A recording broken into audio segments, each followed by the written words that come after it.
Boa noite. Catedral Nossa Senhora Aparecida e Igreja Metodista poderão ser reconhecidas como patrimônio cultural e material do município. Esses dois espaços que são de material, mas que são mantidos por pessoas, por grupos, em especial aqui grupos religiosos. Prefeitura anuncia medidas de enfrentamento da dengue. Estamos também realizando a pulverização nos bairros, já atingimos todos os nossos bairros onde tivemos casos positivos. A audiência pública debate implantação de cabos subterrâneos para a distribuição de energia elétrica. Os participantes da audiência avaliaram positivamente a proposta e pontuaram benefícios. Porém, destacaram o alto investimento que a implantação de cabos subterrâneos pode gerar.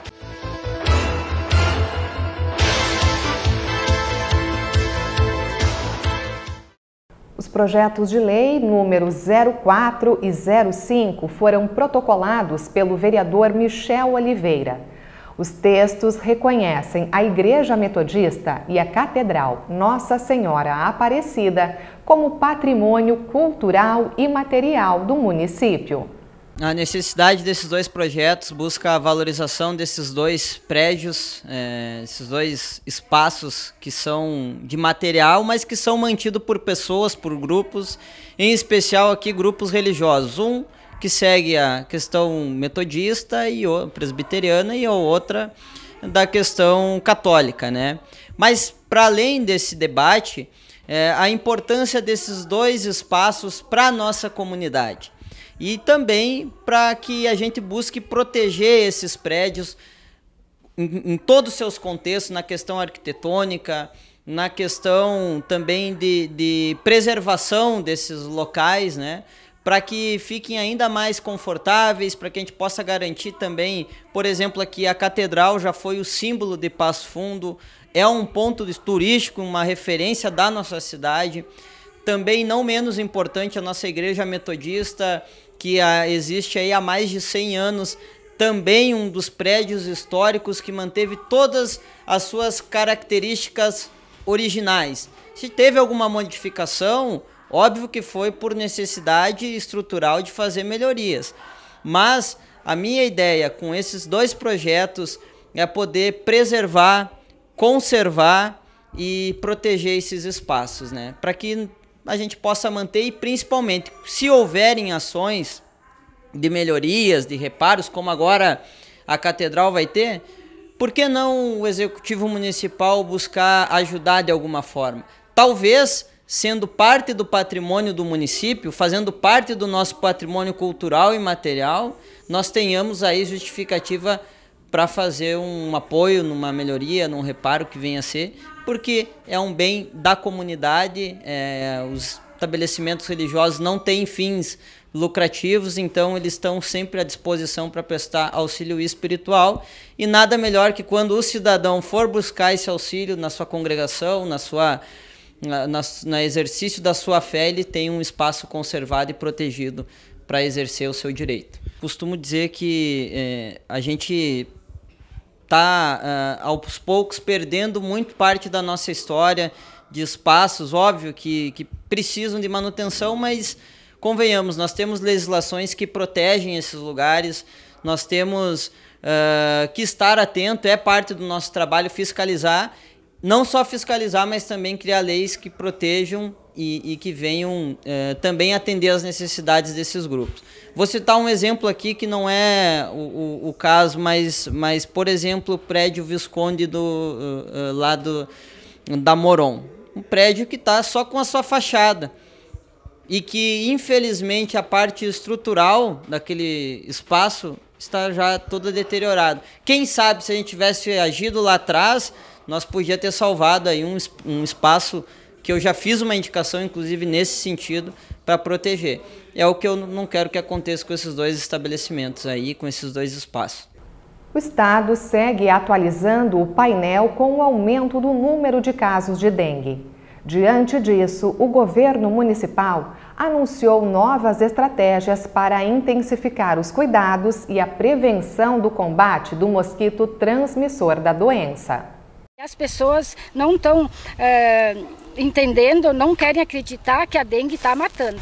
O tema da saúde que está sendo tratado em todo o país e aqui em Passo Fundo não é diferente. Passo Fundo contra a dengue. Estou aqui com a doutora Cristine Pilates, nossa secretária de saúde, que passa algumas informações importantes, doutora. Nós temos 5 frentes de trabalho acontecendo nesse momento. Com certeza, prefeito Pedro, é uma preocupação de Passo Fundo, né? Apesar que não estamos como outros municípios, mas precisamos nos preparar. Estaremos convocando o comitê de enfrentamento da doença da mesma forma que fazíamos para o Covid. Também vamos ter um grande treinamento para o setor de saúde.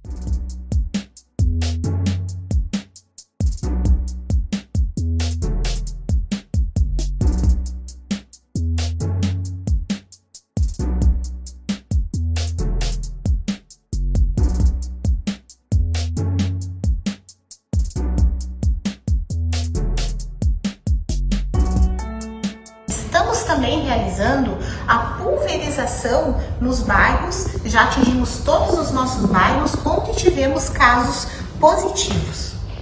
Também, prefeito, o reforço dos materiais e medicamentos necessários para o atendimento dos pacientes.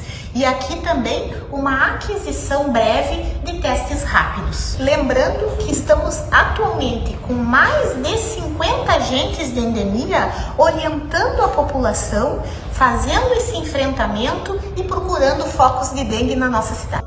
Sim, boa tarde, tudo bem com vocês? Estou aqui novamente. Nosso papel como agente, conversar, fazer a vistoria e conscientizar que nós somos uma equipe. Por isso que eu estou sempre aqui e sempre as pessoas falam, de novo, outra vez. Além de tudo isso, as ações da gestão, da Secretaria de Saúde, nós, é claro, pedimos a colaboração de cada morador da nossa cidade, que pode tirar aí um tempinho no final de semana, 10 minutinhos, 15 minutinhos, para observar coisas simples que fazem a diferença na saúde e no cuidado da sua família.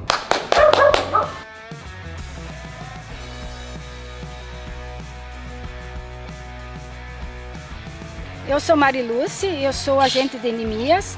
O nosso trabalho é orientar as pessoas, não deixar a água parada, a água da chuva, limpar os seus pátios, que principalmente muita gente joga os seus lixos nos fundos dos pátios e não guardar a água da chuva em baldes abertos, e tem muita gente que guarda a água da chuva e isso aí é um perigo. Quando a gente entra nos pátios, né, das pessoas, que é onde a gente encontra larvas, é eliminado todos os focos, é eliminado na hora e coletado as larvas e levado para vigilância para eles fazerem esse teste. E os sintomas das pessoas é febre, dor nos fundos dos olhos, mancha no corpo, diarreia, às vezes diarreia. Coceira, não se medicar, né? Sempre ir no médico, pedir orientação médica, né? Quando eles repassam para nós uma pessoa positivada, a gente vai até a casa e pergunta se ela viajou. Ou se ela não viajou, ela contraiu o vírus aqui perto, né? 150 metros longe da pessoa, a gente vai ter que fiscalizar tudo, olhar todos os pátios das pessoas para ver se ela não contraiu o vírus aí por perto, né? O ralo acumula água dentro, maior criador de foco da dengue. As pessoas elas não imaginam que aqui pode ter criador. Esses pratinhos aqui, todos os vasos com pratinho, ó, no momento está vazio, não tem água, mas assim que chover, pode ter um foco de dengue. E veja no próximo bloco como foi a audiência pública sobre a viabilidade da implantação de cabos subterrâneos para a distribuição de energia elétrica.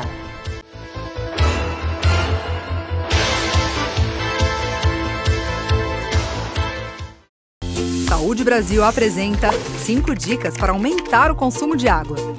Você tem uma missão: garantir a hidratação com água todos os dias. A água é essencial para a manutenção da vida. Veja 5 dicas para tomar mais água.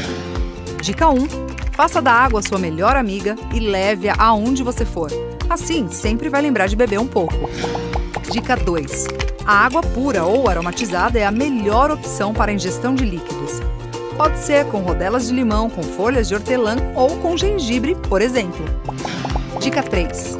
O consumo de água na forma de chá e café faz parte da nossa cultura. experimente não adicionar açúcar ou reduzir a quantidade ao mínimo. Dica 4. Alimentos in natura ou minimamente processados são boas fontes de água. Alguns deles, como frutas e verduras, podem conter mais de 90%. Dica 5. Para não esquecer, você pode criar alarmes ou fazer uso de aplicativos que enviam avisos sonoros. Água é vida. Beba mais água e valorize a sua vida.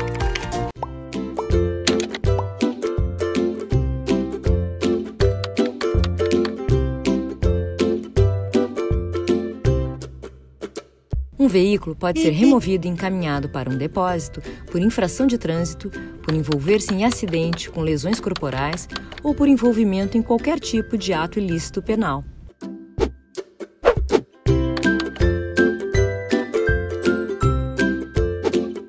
Se o motivo da remoção for administrativo, uma infração, por exemplo, primeiro você deve regularizar as pendências financeiras, ou seja, as multas, o IPVA, o seguro obrigatório e outras taxas. Agora, vá até o Centro de Remoção e Depósito e leve original e cópia de documento de identificação, além dos comprovantes dos pagamentos efetuados. Lá, você também vai pegar a Guia de Arrecadação Eletrônica, que contém as informações referentes à remoção realizada e ao número de estadas decorridas. Depois, efetue o pagamento e retire o veículo. Se o motivo da remoção for acidente de trânsito, você deve pegar o documento de liberação do veículo com a delegacia de polícia que registrou a ocorrência. Este documento de liberação deve fazer referência ao veículo conforme placa, marca, modelo e o nome da pessoa autorizada a retirar o veículo. Agora, apresente este documento junto com o original e cópia do documento de identificação no Centro de Remoção e Depósito. Se exigido o pagamento das despesas de remoção e depósito, solicite a Guia de Arrecadação Eletrônica. Pronto, agora é só retirar o veículo. Para mais informações, navegue no site do Detran RS.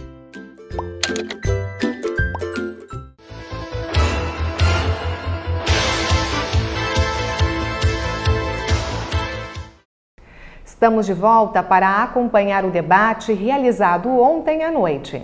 A Câmara de Vereadores sediou uma audiência pública sobre a viabilidade da implantação de cabos subterrâneos para a distribuição de energia elétrica. O presidente do Legislativo abriu a audiência explicando que o propósito é ouvir dos segmentos envolvidos alternativas que irão auxiliar na elaboração de um projeto de lei. Primeiro que isso é uma coisa normal em muitos países, em algumas cidades no Brasil, já vem sendo discutido há décadas. Em Passo Fundo, vamos dialogar aqui com as entidades de classe, com o Sinduscom, com quem constrói, com as operadoras, com as agências, com a RGE, com as empresas de internet, né? Todas elas, inclusive a Corsã. Por quê? Porque a fiação subterrânea, ela também interfere no dia a dia da comunidade, no sentido de manutenção, de custos, quem vai pagar. A sugestão foi dada pelo vereador Meirelles alguns anos atrás, nos procuraram para nós apresentarmos uma lei, mas nós achamos melhor que antes de debater este assunto com uma lei protocolada, nós discutisse o assunto e depois aplicasse a lei. Uma lei que contempla o tema já está em vigor e foi apresentada pelo vereador Gil Krug.